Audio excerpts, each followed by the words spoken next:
What's up? I just showed him Martyrs. I feel dirty.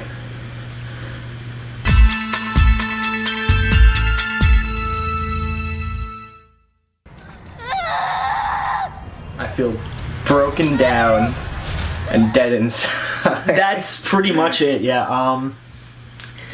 Martyrs is a new French Extremity movement directed by Pascal Laugier, and I'm not going to describe the plot for you. It's really upsetting. You should watch it. What's New French Extremity, you ask? I'll tell you.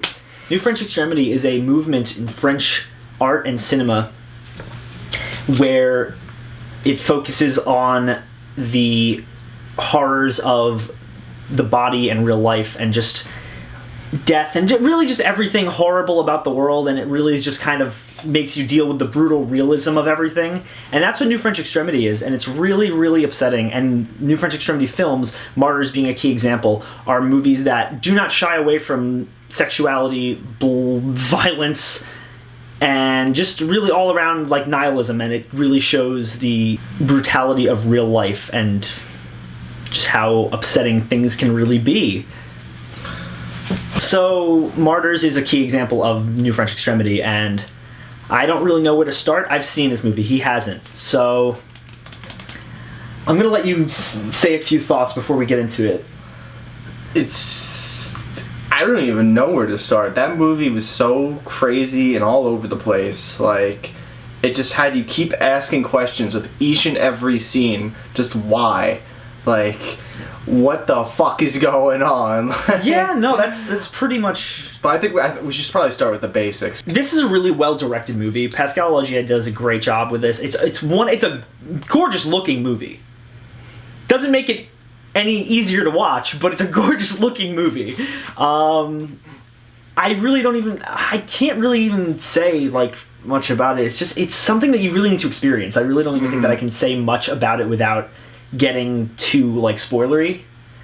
Yeah, it's kind of hard not to spoil anything in this movie, that's for sure. It doesn't shy away from the really upsetting stuff, though. It really just it beats you into submission, and it just keeps going. Much like the actual subject matter of the movie, it just constantly keeps hitting you over and over, and it just keeps breaking you down. Yeah. So yeah.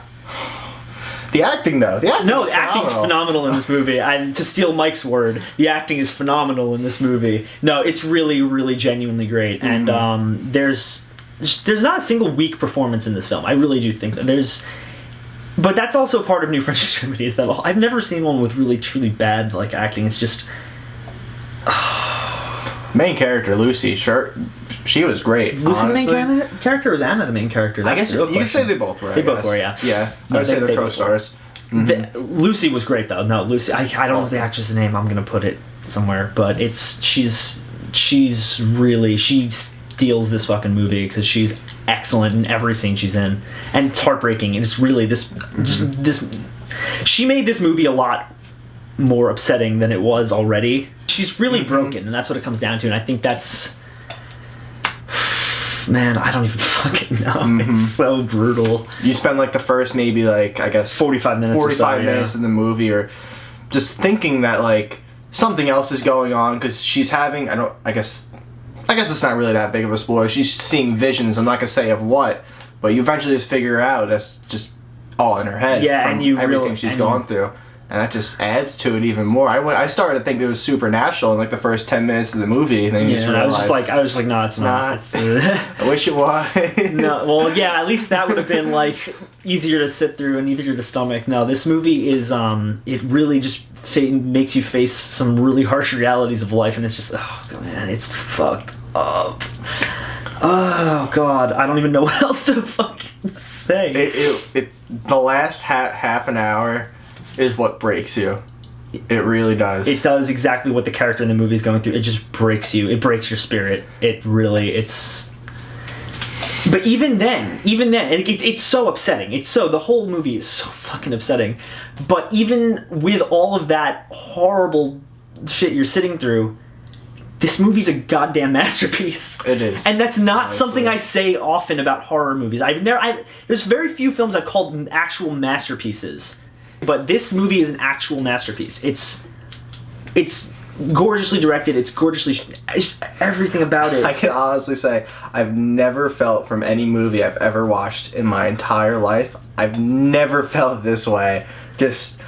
I feel legitimately depressed. It leaves you feeling empty. Movie. It leaves you feeling just absolutely empty inside and just broken. And I'm not gonna just sit around and be like, oh, don't watch it, because I feel like it's something that people should watch because it's just so good. But you need to prep yourself going in, and you need to watch something after to really cheer yourself up. Oh god, sitting through this movie again was harder than I remember. I don't know. I went into this movie expecting, at least the way you explained French Extremities to me, I kind of went in expecting it to be kind of a gore fest. It's not a gore fest. And I honestly left it wishing that it was, because, oh my god. Imagine watching a puppy getting beaten. That's how you feel after watching this movie. And he's not wrong. He's really not wrong. It's, oh god. If you're the kind of person who gets depressed after, like, maybe killing a bug in your house, don't watch this movie.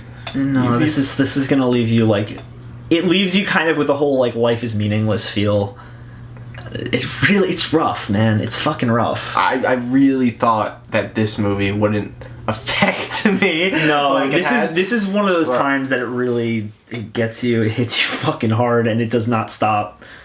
All the shots in the movie, phenomenal. They're great. The acting, amazing. It really is. The plot was fucking great. It's genius writing, but the subject matter is so horrible, fucking dark and horrible. The way it presents it to you too, I think, is genius. You really have no idea what's going on in like the first half hour. Even until like the last 15 minutes, you still kind of don't. How long is it? Like an hour? It's an hour and a half. Yeah, an hour and a half.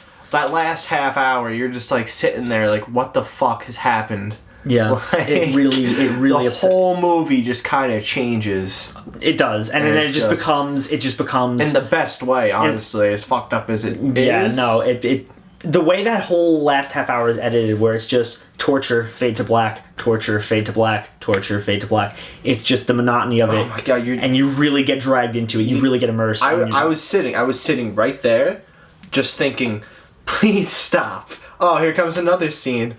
Every time that ladder drops, you're just like, fuck, here we go again. It's just, it doesn't let up until the last 10 minutes, and it's really upsetting. It's really dark, and I'm going to watch a Studio Ghibli film or something after this to make myself feel better. I'm just gonna go home and cry.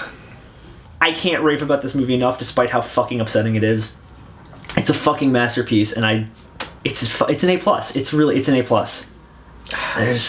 I gotta say, I'm gonna give it an A+ too.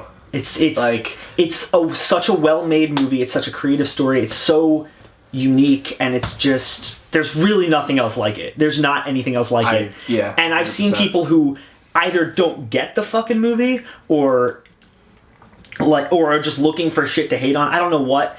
Or people, maybe they just can't tolerate this sort of thing. I don't know. But I've seen people compare it to Hostel. It's nothing like fucking Hostel. It's not fucking just gratuitous torture for the sake of gratuitous torture with no rhyme or reason or fucking plot. There is torture, but it is essential to the plot, and it's not done for the satisfaction of the audience. It's done to break down the audience. I think I can honestly say that this might actually be one of the best movies I've ever seen. It's really up there. It's seriously up there. All the shots, the camera work, the lighting, everything was perfect. The acting was amazing. The way that they told the story, they just had you keep questioning. And I love when a movie does that. It keeps you asking why, what's going on. And they eventually answer it. You just don't like the answers. By the time you get that answer, you're just like, oh. You're broken down and sad. So we're going to talk about something spoilery now. So if you haven't seen Martyrs, you should watch it, but also you should probably click away. And I'm going to give you a second to do that. Okay. So, end of the movie. I want your thoughts on this, and I'll tell you my thoughts on this. Okay. End of the movie. When Anna when she transcends and sees whatever is beyond life, I want to know what you think she saw that what she told Mademoiselle to make her actually kill herself. I don't know. I say I don't know because they kept it pretty vague on what. And that's good. That was the idea for sure. They showed you what Anna was seeing, they kept it very vague. They showed a lot of trippy imagery, a lot of fog, a lot of light. So. And then when she pretty much told, you never really get her name. They kind of just call her. They just call her Mademoiselle. Yeah, you could tell. I feel like you can almost tell when she's telling her that it's not really the answer she wants to hear. It's definitely not the answer she wants to hear. And obviously, you find that out for sure. Unless it is the answer she wants to hear, and she kills herself to get there. I don't know. That's true. That could be either way. But in the end, Mademoiselle kills herself, and you're left wondering, well. What did she say? What did she find out? What kind of knowledge did she get? The first thing you would think is she didn't get the answer she wanted to hear. Mm-hmm. And if that was the case, why would she kill herself? Right? Or she could have gotten the answer she wanted and been like, oh, the afterlife is great. Bang. My personal theory, and I know there are people who share this, is I know some people who think that, oh, she told her there's nothing. And I don't think that's true, because if you told her there's nothing, why the fuck would she kill herself? Unless it's just out of disappointment that there is nothing. My personal belief is that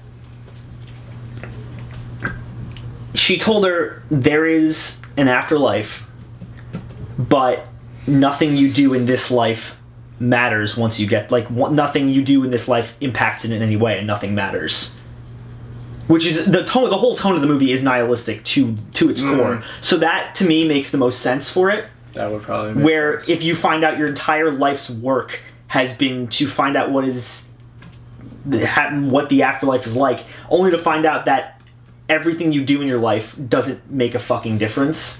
You see, that makes sense. That's how I interpret it. I don't know if that's true, but I'm still really in shock, so I can't really think of a good reason. No, I remember. You've had time to dwell on. I remember my first time watching. I just stopped watching it maybe 20 minutes ago. So. Yeah, no, I remember my first time watching Martyrs. It wasn't fun. So yeah. So, that being said, this movie's fucking amazing. Go watch it if you haven't. Yeah. If you have a weak stomach, if you don't like watching people get beaten mercilessly for a very long period of time, this probably isn't the movie for you. And again, best movie ever seen. We're gonna do the remake soon. Yay. I hope it's not disappointing. It probably will be. So yeah, do you like us? Do you like his face? Do you like my face? Do you like Mike's face even though he's not here? Do you like Tom's face? If you like our faces, you can click the little button down there and go subscribe. You could also like us and comment and say, hey, I liked Martyrs too. Here's what I thought of the ending. Or you could not. Fuck you. I don't think I could like anything anymore.